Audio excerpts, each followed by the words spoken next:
जय श्री कृष्ण। मकर राशि और मकर लग्न के लिए कैसा वक्त है? देखिए, बड़ा इंपॉर्टेंट समय है। आपके गुरु और शुक्र सप्तम भाव में चल रहे हैं, सप्तम भाव में बड़े क्लोज हैं।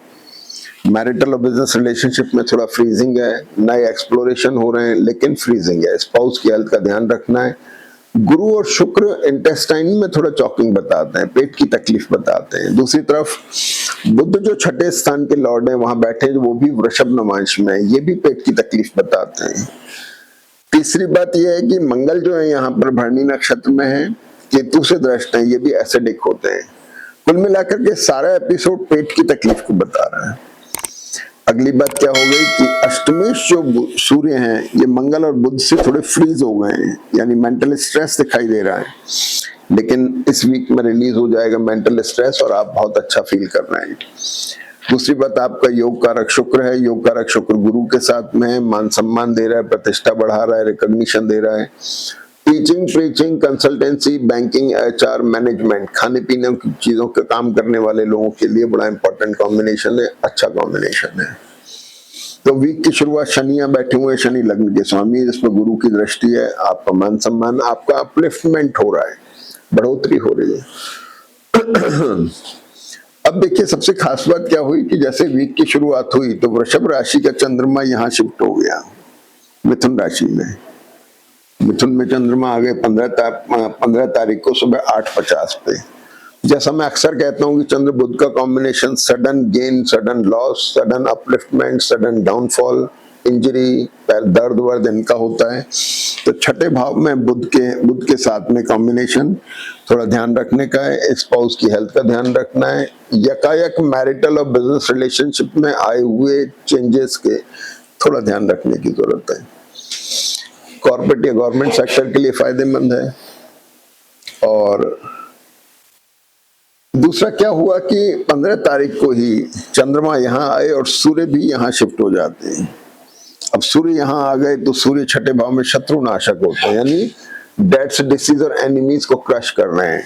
तो डेट्स, डिसीज और एनिमीज माने ऑब्स्टिकल आना, ये सब चीजें खत्म होंगी तो अपलिफ्टमेंट अपने आप होगा, जन्मपत्री अपने आप उठेगी। ये चीज हो गई, लेकिन मेंटल स्ट्रेस लगातार बना हुआ है, पेट की तकलीफ में कमी आ रही है धीरे धीरे। देखिए आगे। और सबसे बड़ी चीज 16 तारीख को मंगल कृतिका नक्षत्र में आ गए। मंगल जो भरणी नक्षत्र में अनस्टेबल थे, अभी कृतिका नक्षत्र में है। कृतिका नक्षत्र सूर्य का नक्षत्र है, चतुर्थेश अष्टमेश के नक्षत्र में है। प्रॉपर्टी में रिशफल दिखाई दे रहा है, चेंज दिखाई दे रहा है, लेकिन केतु की दृष्टि थोड़ा पेट की समस्या दे सकती है, एक्यूट पेन ध्यान रखने की जरूरत है। इसके बाद अगली बात ये हुई कि 17 तारीख को चंद्रमा कर्क राशि में आ गए। चंद्रमा यहां से हटा दिए जाएं और ये कर्क राशि में आ गए। कर्क राशि में गुरु, चंद्र और शुक्र का कॉम्बिनेशन है।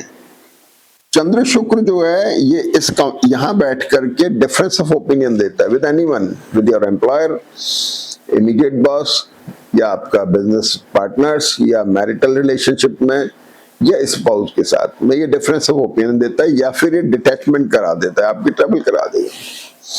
गुरु के साथ में अच्छा कॉम्बिनेशन है, लेकिन इसके बावजूद भी चंद्र शुक्र के अपने रिफ्लेक्शन आते ही आते हैं। मंगल इस पे दृष्ट है, प्लीजेंट है, और बेटर ऑप्शन और बेटर की तरफ आप जाना चाह रहे हैं। इसके बाद में चंद्रमा 17 को कर्क राशि में वर्गोत्तम में है, 8:14 से 13:37 के बीच में। इस समय को आप अच्छा यूज कर सकते हैं किसी नई शुरुआत में, नए बिजनेस मीटिंग्स में, नए बिजनेस टाई-अप्स में। अच्छा वक्त है। 17 तारीख को बुध जो है वृषभ नवांश में थे, जो एपेटाइट को कम कर रहे हैं, थोड़ा डाइजेशन वीक कर रहे थे। अब ये बुध मिथुन नवांश में आ जाते हैं। मिथुन नवांश में ये वर्गोत्तम में है। हालांकि एक तरफ तो षष्ठेश अपने आप में स्ट्रांग हुआ, तो डेट्स, डिसीज और एनिमीज, लेकिन हेल्थ के ऊपर भी इसका बड़ा असर होता है और आपका थोड़ा पेट का सिस्टम, हाजमा, एपेटाइट, आपका डाइजेशन सब बेटर हो जाएगा। तो डे बाई डे अब जन्मपत्री में चार्ट जो है इस वीक के अंदर बेटर साइड में जा रहा है। 18 तारीख को सबसे बड़ी चीज कि गुरु जो वर्गोत्तम में थे अब ये सिंह नवांश में चले गए और पुष्य नक्षत्र में आ गए। तो गुरु यहाँ एक्सप्लोरिंग हो गए। अच्छे नए मैरिटल और बिजनेस रिलेशनशिप की तलाश, बिजनेस में नए प्रपोजल, अच्छे मैरिटल रिलेशनशिप, इनकी तलाश में ये चीजें चल रही हैं। गुरु एक्सप्लोरिंग है, तो शुक्र भी एक्सप्लोरिंग हो गए। शुक्र आपके योग कारक ग्रह हैं, बहुत अच्छे कॉम्बिनेशंस बन रहे हैं, बहुत अच्छा काम में निकल रहा है। इसके बाद में 19 तारीख को चंद्रमा सिंह राशि में आ गए, केतु के साथ में है, ट्रैवल प्लॉन हो गए।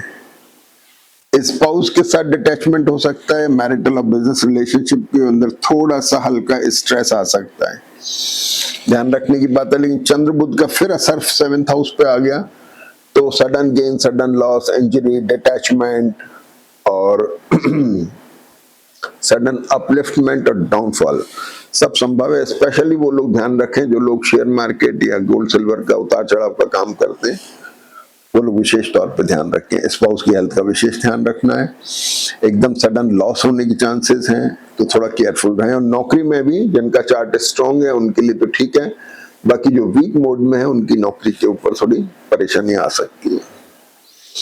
इसके बाद में चंद्रमा सिंह राशि में आ गए। सिंह राशि में भी 20 तारीख को चंद्रमा वर्गोत्तम में है, 9/26 से 15/23 में। ये टाइम भी आप यूज कर सकते हैं नई बिजनेस मीटिंग्स में, नए बिजनेस टाइप्स में, कुछ नई शुरुआत में, जो भी इंपॉर्टेंट समझते हैं उसे आप इसको इस्तेमाल कर सकते हैं। 21 तारीख को एक बड़ी घटना ये होती है कि मंगल जो यहाँ पर काफी 40 से 45 दिन रहते हैं मंगल एक राशि में, अब इस वीक में मंगल अपनी राशि बदल रहे हैं और ये वृषभ राशि में आ रहे हैं। ध्यान रखने की बात है कि मंगल कृतिका नक्षत्र में, सूर्य का नक्षत्र है, एग्रेशन है इसमें, अब डिसाइसिव हो रहे हैं, डिसीजन लेने की तरफ जा रहे हैं। शनि से दृष्ट है, स्ट्रॉन्ग माइंडसेट है एकदम। केतु पर दृष्ट हो के एसिडिक कैरेक्टर बना रहे हैं, वहां चंद्रमा भी बैठे हैं, तो एक्यूट एसिडिटी का पेन आपको हो सकता है 21 तारीख के बाद से। 21 तारीख तो थोड़ा ध्यान रखने की जरूरत है। और मंगल जो चतुर्थेश है, पंचम में आ गए, अपने लाभ स्थान पे दृष्ट है, एक अच्छा साइन है। और इसके बाद 21 तारीख को चंद्रमा कन्या राशि में आ जाते हैं। इसके साथ शनि के साथ ये रीडिफाइनिंग मोड बना रहे हैं, दोबारा से सोच विचार मैरिटल और बिजनेस रिलेशनशिप को लेकर के कुछ नए ऑप्शंस, नई चीजें, नए नौकरी के आसार, इन सब के ऊपर सोच विचार है। थोड़ा इंट्रोवर्ट हो रहे हैं, सेंसिबल हो रहे हैं, धार्मिक आध्यात्मिक हो रहे हैं। ट्रैवल अगर होती है तो धार्मिक स्थान पे ट्रैवल हो सकती है। और सबसे बड़ी चीज ये है कि 8 तारीख से 21 तारीख, यानी 8 तारीख को जो चंद्रमा कुंभ में एंटर हुए थे, 21 तारीख को ये काल सर्प दोष, सो कॉल्ड काल सर्प दोष से ये बाहर आ जाते हैं। तो इस 15 दिन में 8 से 21 तारीख में सारे जितने बच्चे पैदा हुए सबके काल सर्प दोष है।